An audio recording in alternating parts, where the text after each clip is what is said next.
UC Talks from me, Jay Wyatt, and my colleagues Shane Hoey and Scott Middlebrooks. Hey guys. G'day. In today's video blog, we're going to talk about Microsoft licensing for Teams, what you should know, and how to build your budget. So, Microsoft licensing, it can be quite confusing.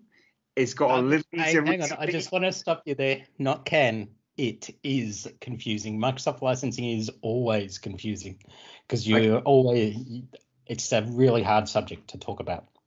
And just to even Microsoft themselves will say, I'm not a licensing expert. You need to get a licensing expert in to talk about it. Well, hopefully they've made it a little bit easier.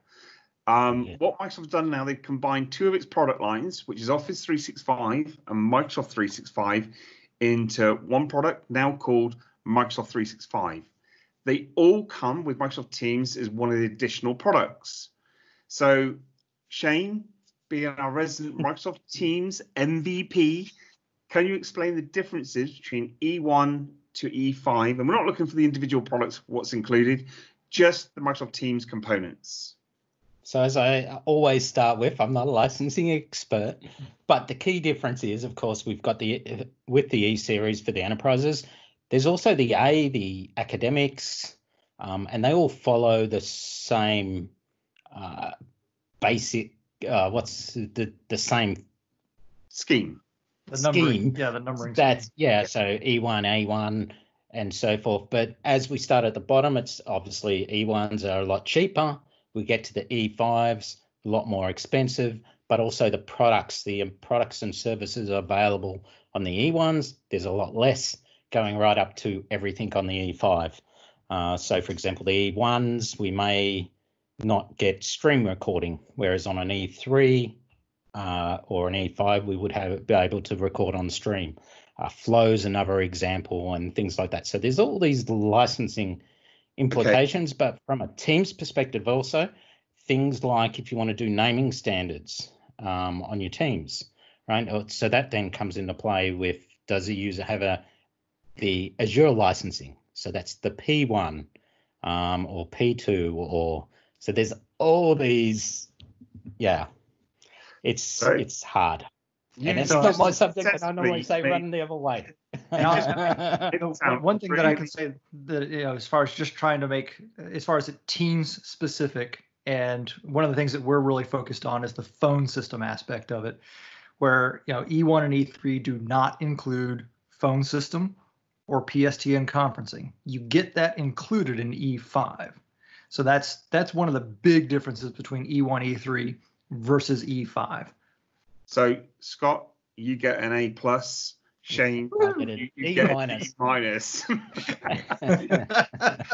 So, Scott, I mean, we'll talk about flow and all things like that. Anyway, Scott, can you quickly explain what Microsoft phone system is?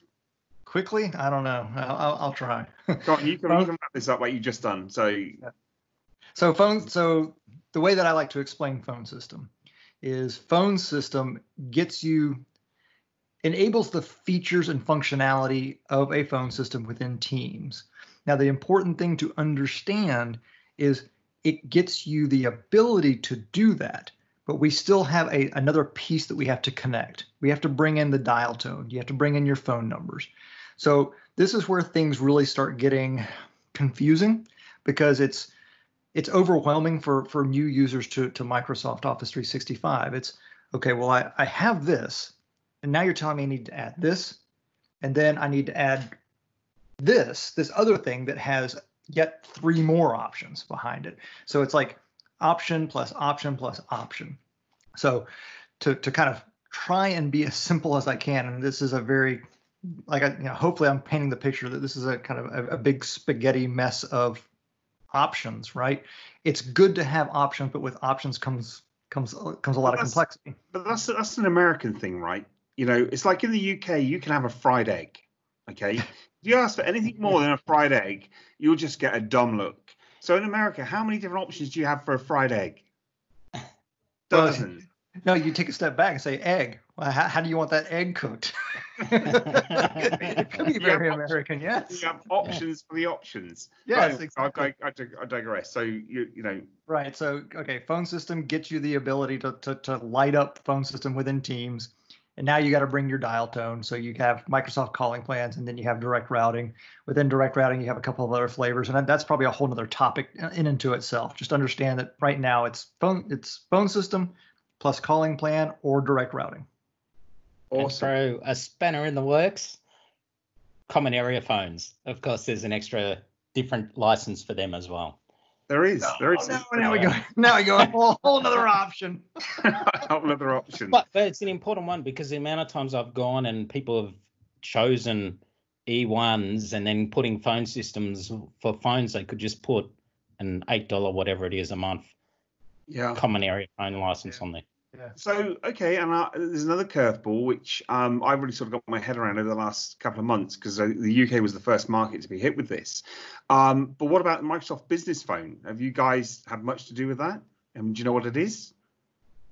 Yeah, so that was just released here in the U.S. on April 1st, and I'm glad you mentioned that. You've had access to it for a while there, so it's something that's really new here in the U.S. and Canada. But maybe you can help educate us in terms of what it really is, since you've had access to it for at least 6 more months. Yeah. Okay.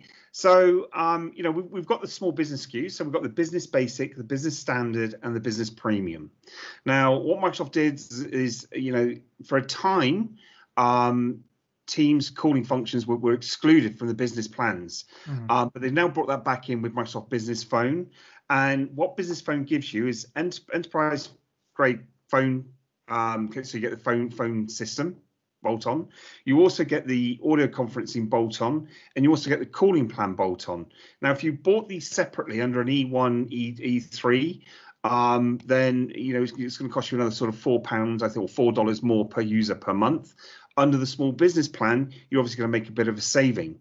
Now, there's actually nothing stopping you as an E1 or E3 buyer actually using the Microsoft phone system bolt-on if you intend on using calling plans. But then there's a whole different realm of conversation about. You said something earlier, Jay, that I'm a little bit confused about, and maybe you can help, because I'm genuinely confused in trying to put this together.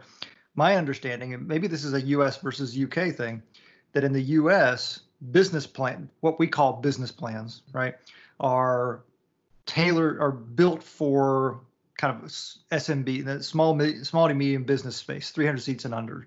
Yeah. But am I understanding correctly you saying that you can add E licenses to those business plans? I thought they were very distinctly different offerings. If you've got an E1 or an E3, okay, then you can add the Microsoft Business Phone bolt-on to those plans. But the limitation is, you quite rightly pointed out, is 300 users. So it's only there for 300 users below. If you've got more than 300 users, then you have to buy the individual components of phone system, audio conferencing, and obviously at that point, a calling plan or direct routing.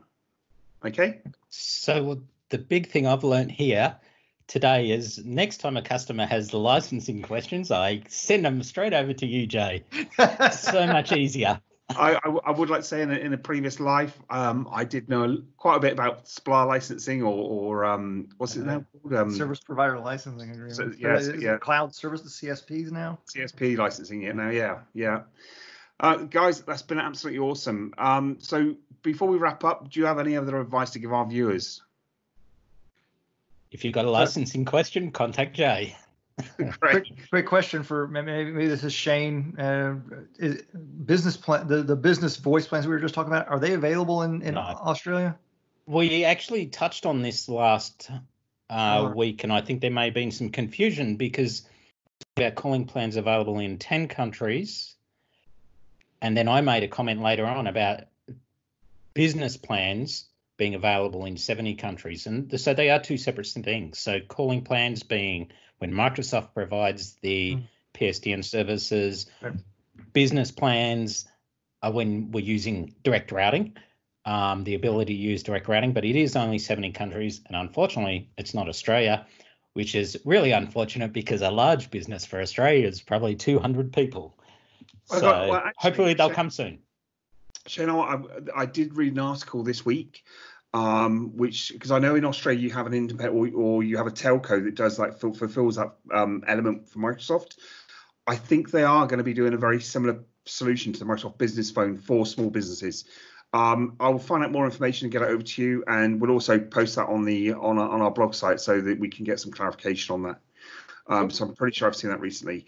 Okay, so hopefully that has helped you understand the differences between the different Microsoft products. Confusing as mud. We probably just confuse it even more, but these do change. So it's always best to check with the Microsoft website or send us an email, send us a message, and we'll be able to help. We're actually going to get an email set up for uctalks@audiocodes.com. So those details will be on the end of the video. Thank you again for watching. Do look out for our next video where we'll look at some of the prerequisites to voice enabling Microsoft Teams. Thank you. See ya. Thanks, guys.